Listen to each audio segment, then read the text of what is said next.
Congrats on the win. Obviously, exciting back and forth there over the final 2 minutes. What did you think of LaMelo Ball and kind of the decision making he had in that? Seemed like just about every play he made was got a good shot, either went in or driving kick three there to Miles too. Yeah, proud of the group. I just thought that they did a great job all around of sticking to the game plan and tightening up a lot of the areas that we talked about. Early in the game, Bucks have 39 points in the first quarter. A lot of their guys hit threes, but the emphasis was how do we protect the paint and try to keep Antetokounmpo out of the paint. And I thought we did a really good job of that all night.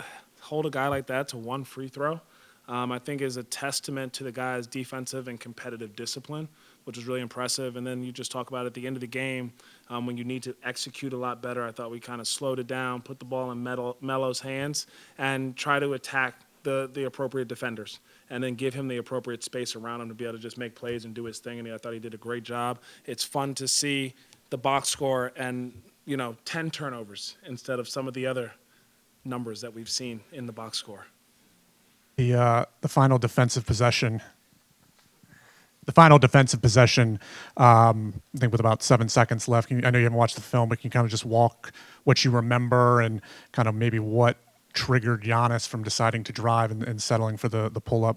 I think that it's what we did all game in terms of showing him body, showing a crowd, and Connaughton hit that high quadrant three a couple plays before that. But again, we trusted kind of like our shift activity, and I thought on that last play, Grant, who all game was the primary defender on Antetokounmpo for most of the game, he did a really good job. And he kept him in front. I think he understood his tendencies. I thought all the guys around him understood how to kind of like fake and fade and make it seem like there was a crowd there and it seemed like we were going to come help. And, he settled for a jumper, and I thought we got a great contest and finished it with a deflection out of bounds. Going back to your game plan, are you kind of playing the law of averages there? Like you mentioned, they have 39 in the first quarter. Everyone's hitting threes, but you say we don't want to change our game plan because they're making those shots. Let's try to ride it out, and the law of averages will kind of even out. For sure, you're hoping that those numbers come back to you. I think at the end of the first quarter, they were shooting like 66% from three. And it was from guys that typically haven't been that great of three-point shooters. So we felt like we were giving them up to the right guys. And the other part of the game plan is to sometimes just try to change the shot distribution. Some of these other guys, they're good players and they're good shooters and stuff, but I don't want to look at a box score at the end of the game and like the best player has gotten to taking 30 shots or whatever it may be. Let's try to make some of the other guys have to make some plays. I guess fourth quarter clutch plays for you guys. A game like this, what can you say about the way the team found a way to kind of just find plays to pull out and just get a win? Yeah, I thought it started again in that first quarter, coming out with a good offensive purpose behind us. I thought Josh Green played an amazing game on both ends of the court. To see him be decisive like that and a lot of his quick decision reads was great. And to see him knock down a couple of jumpers, I thought that he just really helped us in 5 assists. Like, he's just a playmaker. He's a heck of a basketball player, and he kind of helped spark a lot of that offensive run. And it's funny, whenever you get multiple guys, you get Miles back, and you get guys that can actually handle and do some things. It also helps Brandon and Melo trust it a little bit more with their running habits, and now they'll play off the ball and stuff. So I just thought it was a great team effort to figure out how to compete.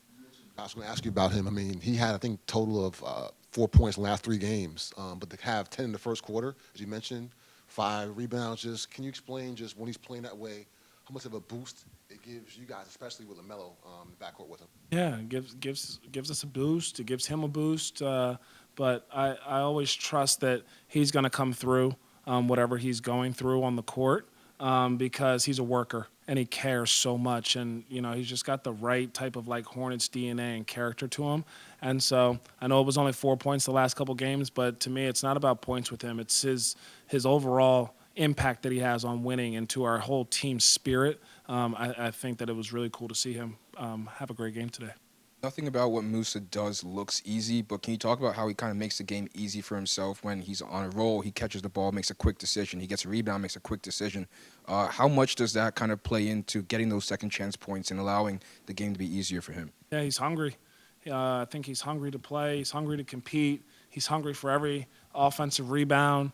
I've loved his tenacity on both ends of the floor, and he's a connector. Like that's a word we've been using a ton.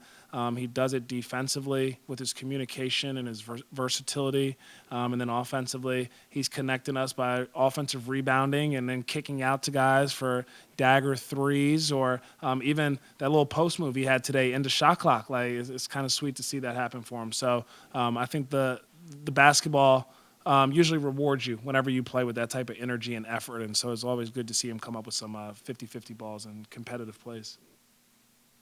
Same thing about Musa. He only had one personal foul tonight to go along with the 3 blocks and 1 steal. How important is that just to your whole defensive scheme with him only getting 1 foul and then adding with the blocks? Yeah, I would say our whole team needs to we all need to be better about defending without fouling. I think that's part of our defensive mantra is to just try to be as like solid and competitive as we can be. And so when you're a young guy coming off the bench in the NBA, I think it's important that you're just earning the coach's trust. And part of earning his trust and earning your teammates' trust is to know that you can go out there on the floor and you're not going to foul. You're not going to turn it over. You're not going to try to do too much. You kind of stay in your lane. And he's done a great job, I think, of just embracing his role and doing it at a really high level.